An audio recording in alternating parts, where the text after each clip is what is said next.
All right, so today is a Friday.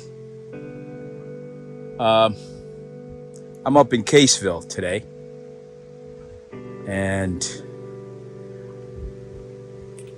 just the landscape is changing in the community, and not just one community, but communities everywhere. As I walk down this, concrete path to these sandy beaches, I have those buggers on. These are merrows I wore this morning from doing the cleanup, the Flint River cleanup, the section of which flows along the outskirts of it actually flows right down the middle of the University of Michigan campus. So I'm up here looking at a property. I thought, look at the clouds. It's a sunny day. I couldn't afford to pass up the opportunity to just stop by the water. As I'm zooming further out, I'm looking east. How the land juts out into the water. Further east on Lake Huron. It's a beautiful sight.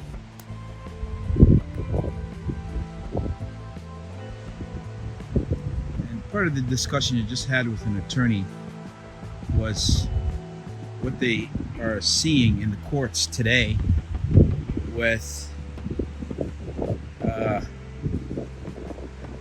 litigation on property rights, especially waterfronts and these Airbnbs that nobody talks about, how some of these guys move in and they don't want to leave. But I just want to mention something about property rights in the water. The landowner that owns property on a lakefront like this has rights all the way up to the high water line. And even the attorney said the water levels have changed, so how do you define the water line, where the property stops and where the public have access to these beaches? Because if you have property on a waterfront like this, there's a section of that land that belongs to the public, the state, if you will. State equals public, that you can't claim as your property. But the question arises when the property line definitions changes because the water level changes. See?